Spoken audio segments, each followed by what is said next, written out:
Assalamualaikum warahmatullahi wabarakatuh semuanya teman-teman yang nonton live saya sore hari ini. Ini sore ini memang spesial banget keluar sengaja gitu ya, karena udah janji sama ibu gitu ya, Bu Farida ini yang akan jadi narasumber kita. Itu salah satu klien saya di salah satu proyek saya untuk menyehatkan Indonesia sebenarnya. Nah, ini kita tanya-tanya, beliau nggak pede tadi karena ditembak. Sebenarnya saya kesini cuma mau ngukur progres beliau di hari terakhir ya, hari terakhir beliau berprogres gitu ya, supaya kita tahu berapa total penurunan berat badan dan penurunan massa lemaknya. Karena kalau ngomongin penurunan berat badan ini memang agak unik ya teman-teman, karena komposisinya berat badan itu ada 5. Satu, otot, tulang, organ, air termasuk darah, dan lemak. Nah, dari 5 komposisi ini, yang mana yang teman-teman pilih kalau mau jalanin sebuah program pengelolaan berat badan? Pastinya lemak ya. Nanti kita tanya-tanya Bu Ida. Saya udah siapin list pertanyaannya nih buat Ibu ya. Nah, sore ini saya ada di sekretariat IGTKI, Ikatan Guru TK ya, Guru TK Indonesia. Jadi emang sengaja juga mau nyerap-nyerap ilmu dari Ibu juga, karena saya punya salah satu cita-cita buat bikin TK, Bu. pengen banget punya TK gitu ya.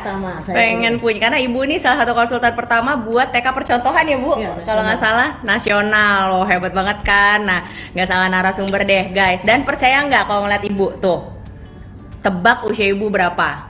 Ya, kalau ada yang bisa tebak tuh di kolom komen, tebakin ya berapa. Nah, yang benar saya kasih hadiah. Oh, udah saya tulis ya di judul ya tadi ya. Nah, Bu Ida, kalau boleh tahu usia Ibu berapa, Bu? Nah, usia saya baru sekarang, saja baru ulang tahun ya? Ulang tahun 23 Mei, 74 tahun. 74 tahun loh. Ayo, di atas usia untuk ini ya, menurut WHO sekarang, Bu, menurut WHO sekarang lansia itu baru di atas 65, Bu, sebenarnya. Nah, dulu kan di atas 60 lansia gitu ya. Jadi teman-teman yang muda-muda yang 30-an tahun udah ubanan harus malu sama Ibu gitu. Karena 74 aja yang saya lihat Ibu tuh aktif banget, sumpah guys. Itu harus dicontoh. Nah, yang kedua, aktivitas sehari-hari apa nih, Bu? Sejak COVID, tapi dulu juga begitu. Pembantu saya itu kalau pulang, Oh, ini selama COVID ya, aktivitas selama COVID ya? Enggak, sebelumnya kan jarang saya suka pergi-pergi. Saya tugas ke daerah, kadang narasumber, kadang memang melantik atau memilih atau penguatan organisasi ke daerah-daerah. Ya, saya akuin. Saya orang yang melihat acara saya dia sesak napas, termasuk supir saya yang dulu bingung dia ngeliatin. Tapi saya alhamdulillah, saya memang niatnya membagi ilmu, itu aja niatnya. Sehingga kayaknya Allah mudahin ya, Bu, ya, masih sehat. Aktivitas saya itu kalau pergi-pergi, dan kadang-kadang saya nggak bisa diam kayak sekarang.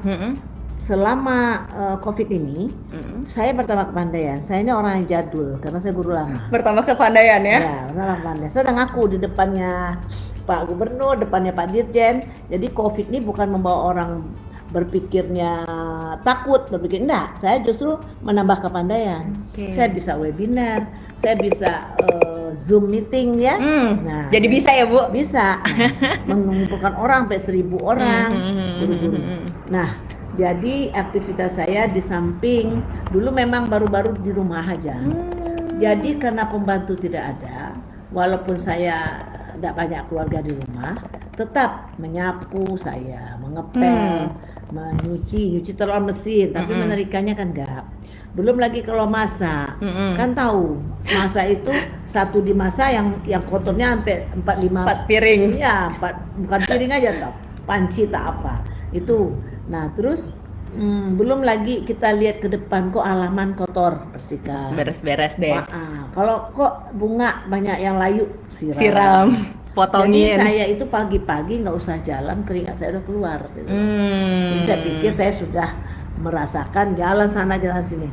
Nah, itu yang saya rasakan, tapi Allah memberikan saya kekuatan.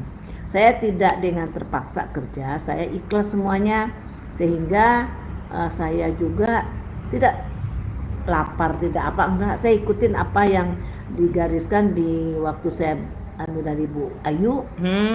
Jadi saya ini programnya Bu ya. Programnya saya ikutin. Nah, program bulan puasa agak ngelenceng dikit. Kadang lupa minum itu suplemennya. Nah, jadi kadang-kadang enggak. Kalau malam saya makan, saya hanya sekali kadang-kadang. Kalau saya udah minum panas tuh, kadang-kadang pakai gula, kadang enggak. Jadi kalau udah minum tuh kenyang, paling-paling korma saya makan 3 biji atau gimana. Sudah itu enggak ada gorengan, palingan kalau goreng saya lihat seperseluruh minyaknya. Tapi kalau lontong saya makan 1 lontongnya kan. Nah, udah gitu kan tetap makan enak lah ya Bu ya. Tetap makan enak ya. Tetap makan enak. Saya suka bikin kolak, saya makan juga. Setelah itu kita kekenyangan, tidak bisa apa-apa. Akhirnya tidur udah malam, tanggung jam 12 tanggung.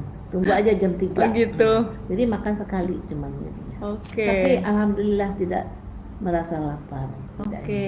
Nah, ini yang saya rasakan. Nggak ngerasa lapar ya Bu. Nah, kira-kira apa sih Bu yang memotivasi Bu? Udah 74 kan Bu, gitu kan? Kayak kemarin saya tanya juga sama Ibu telepon. Apa gitu yang bikin, karena kebanyakan orang di atas 70, di atas 60, ya udahlah terima badan gitu loh Bu. Ya udah saya badannya gini-gini aja. Atau ada lagi yang bilang saya gemuk tuh udah dari lahir gitu Bu. Banyak yang bilang saya tuh udah gemuk dari lahir, ya udahlah gitu aja gitu. Tapi kenapa Ibu mutusin mau transformasi gitu? Saya pertama saya masih banyak kegiatan. Nah, di penampilan kita kan harus mandang juga. Kalau kita gendut apa, jadi orang merasa kasihan aja sama kita. Satu. Yang kedua, kadang-kadang saya ada lift atau tidak. Kalau sudah naik tangga, saya berpikir jauhnya tangga itu lagi. Karena saya berpikir. Nah, tapi kalau saya kurus dikit mungkin terasa sih, tapi tidak itu kadang-kadang nafas saya udah sesak. Nah, satu. Yang kedua, saya takut lutut saya udah mulai sakit-sakit. Jadi saya takut nanti terlalu lama saya ini badan, karena apa? Pinggul saya ini terlalu berat. Perut itu terlalu besar kalau menurut saya. Tadi menupang kaki. Nanti kalau saya jatuh gimana? Jadi akhirnya saya putusin. Saya lama saya sudah kepengen, tapi tidak pernah berhasil. Dulu pernah saya ikut. Jadi sebelumnya pernah ya Ibu ikut program-program diet ya? Apa aja Bu yang pernah dilakuin Bu? Program diet itu waktu itu saya dikasih ya kayak kapsul-kapsul juga. Sebelum makan, sudah makan, nah mau tidur ada. Itu dengan alat-alat yang ada ditempelin di perut, nanti dipakai ini apa, digetar-getar gitu kan. Untuk kan lemak sebenarnya. Menghancurin lemak gitu ya Bu? Itu memang sebulan turun badan saya. Tapi muka saya cekung banget. Nah, saya dikasih nasihat orang, janganlah, nggak usah mukamu jadi cekung gini-gini. Ya udah, saya lepaskan. Tapi saya lepas tidak bertanya. Itu ada maintenance-nya kata. Jadi begitu saya lepaskan, saya tidak mau lagi. Beratnya menaik, ini bukan main. Lebih naik dari awal. Lebih naik dari awal sebelum Ibu mulai diet gitu ya Bu ya? Saya tanya, kenapa begitu? Ya Ibu tidak, maintenance-nya tidak diatur. Kalau itu Ibu mau berhenti nggak apa-apa, tapi ada maintenance yang diatur. Nggak bisa langsung loss, udah berhenti gitu aja gitu ya Bu? Terus saya nanya-nanya orang, jangan makan malam. Saya makan dilarang makan malam, makin kepengen. Jam 9 makan, lapar makan. Saya tahu itu bahaya. Dan saya merasakan berat saya itu udah berat banget. Buktinya saya waktu pertama ditimbang 83. Iya, 83. Sekarang udah 75. Berat awal, sekarang 75, betul. Jadi enggak aja sedikit. Saya juga merasakan, kok saya tanya Bu Ayu kan, kenapa kok sedikit? Kiranya lemak. Jadi saya baru tahu kalau lemak itu yang banyak turun. Bulan puasa kemarin. Saya mau diet, saya mau takut sakit, takut badan saya udah nggak kuat jalan, saya banyak jalan. Kalau di airport tuh kan saya nunggu mobil. Tapi kalau kita udah enteng kan enak jalan. Saya mau lebih jalan sebenarnya. Berarti Bu udah pernah nyoba berbagai jenis diet lain, tapi terus ternyata pas berhenti malah naik lagi. Nah, sebenarnya sebelum kita bicara tentang program yang Ibu jalanin tadi ya, berarti motivasi hidup sehatnya Ibu karena memang pengen tetap aktif gitu ya Bu ya. Alasan aktif, dietnya itu ya Bu ya. Aktif. Saya masih aktif. Yang kedua, saya di kesehatan juga. Saya takut nanti kaki saya. Oh iya, oke. Betul, di kaki. Nah, jadi gimana nih Bu program 45 hari yang Ibu udah jalanin? Kira-kira apa sih kendalanya? Nah, yang paling Ibu rasa jadi kendala apa sih gitu? Saya nggak ada kendala apa-apa. Selama program 45 hari, Enggak, jadi saya paling mudah gitu ya fan jalaninnya. aja, saya nggak ada apa-apa. Oke. Saya rajin minum buah. Sekarang malah mau mengupas buah malas, tapi kadang-kadang kalau pepaya atau semangka atau apa buah apa namanya yang merah-merah itu, nah itu sih gampang bukanya. Tapi kalau yang ngupasnya kadang-kadang malas, masih ada. Tapi alhamdulillah saya makan terus, Om. Kelaparan nggak Bu selama program itu 45 Nggak. hari? Karena buat Saya teman-teman lupa. tahu ya, Ibu Lupa lupa makan. makan. Oke. Jadi buat teman-teman tahu program Body Burn Project saya ini yang selama 45 hari itu kita punya komunitasnya. Kita build komunitasnya untuk mempermudah teman-teman yang mau diet sebenarnya. Nah, salah satu yang diwajibkan adalah namanya intermittent fasting ya Bu ya. Itu puasa nggak makan tapi boleh minum air putih, intinya nggak boleh ada kalori selama baby stepnya itu 14 jam. Tapi aku 16. salut banget, Ibu bisa naikin dari 14 jam, terus 16 jam, Malah sampai jadi 18 jam, bahkan 20 jam. Sampai akhirnya jadi 1 meal per day gitu. Tapi Apanya? makannya gampang nggak selama program? Gampang aja saya. Gampang Nanti ya? ada sayur. Nggak banyak Nasinya aturan 2 ya? sendok, lebih dari 2 sendok, makan saya sekarang sudah kenyang. Kenyang. Kebegahan Oke, saya kebegahan, betul. Karena buat teman-teman tahu dari berat tadi yang Ibu cerita tadi 83 sekian sampai jadi 75 tadi kita ukur itu kan penurunannya kalau di dalam kilo itu 8 kiloan ya. Tapi yang turun itu di masa lemak tuh 6 kiloan. Jadi kebayang ya kalau beli daging di pasar ya, daging buat ngerendang gitu ya, sekilo mungkin segini kali ya Bu ya. Segede gini nih sekilo nih. Nah, tapi kalau misalnya 6 kilo berarti kan segede gini doang nih kalau otot gitu, dikit-dikit gitu ya. Tapi kalau gaji atau lemak beli di pasar gitu ya, sekilo itu bisa segini gitu. Banyaknya ngambil volume. Bayangin kalau 6 kilo gitu kan. Jadi Ibu juga jadinya baru tahu ternyata nggak mesti patokan turun berapa kilo berat badan sampai puluhan gitu ya. Bisa kan nimbang di tempat lain loh. Kok masih segini, jadi saya kurang percaya. Tapi saya kok hanya masih percaya segini? dengan timbangannya Bu Ayu, karena di sana kelihatan lemak-lemaknya semua. Betul, cuma segini tapi ini Bu yang paling kerasa kok baju pada longgar gitu ya. Ini baju udah lama nggak dipakai, udah berapa tahun. Berapa tahun nggak dipakai? Tadi di luar Satu, terus kedua tadi Ibu juga ngerasa daster ya pada longgar-longgar. longgar begitu semua menyapu lantai. Jadi lebih panjang. Iya. Dasternya jadi lebih Cara panjang. panjang saya juga gitu. Sebenarnya nggak ada kendala yang berarti ya Bu selama Ya. program itu. Saya Mudah-mudah aja. Saya kalau mengasih tahu orang saya bilang nggak ada saya. Tapi memang rela berkorban lah saya Oke. bilang. Perut saya ususnya menciut apa Mengecil gimana? kayak cepet kenyang gitu ya.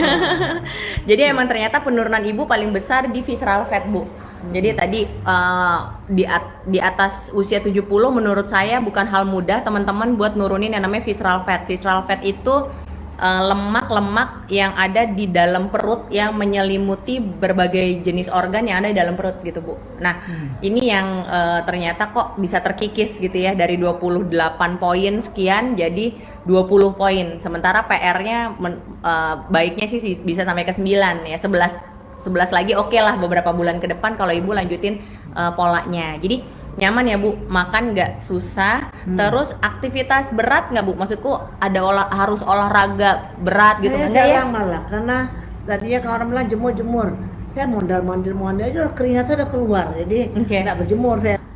Tadi jadi kembali ke pola hidup sehatnya jadi lebih mudah. Nah mungkin itu kali ya yang kita bisa sharingin ke teman-teman sore ini. Mudah-mudahan apalagi selama pandemik ya Bu, nggak banyak orang yang memutuskan selama pandemik gini buat transformasi hidup sehat, ngeriset dari berat yang awalnya 77 kilo jadi 75.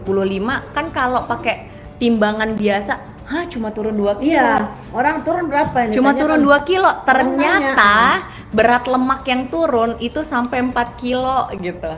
Jadi itu yang akhirnya jadi kita semua bisa teredukasi lah, jangan lagi mau dibohongin sama timbangan kamar mandi Iya, ya. saya nggak mau lagi nimbang di rumah. Nggak mau. Ingat, Indonesia 2030 akan mendapatkan bonus demografi, di mana bonus demografi itu artinya lebih banyak usia produktif gitu ya. Mudah-mudahan menyongsong Indonesia 2030 yang dapat bonus demografi, benar-benar kesehatan semuanya terjaga, piramida penduduknya nggak jadi beban ya buat negara ya teman-teman. Oke, kalau semua lansia kayak Ibu ini top banget lah.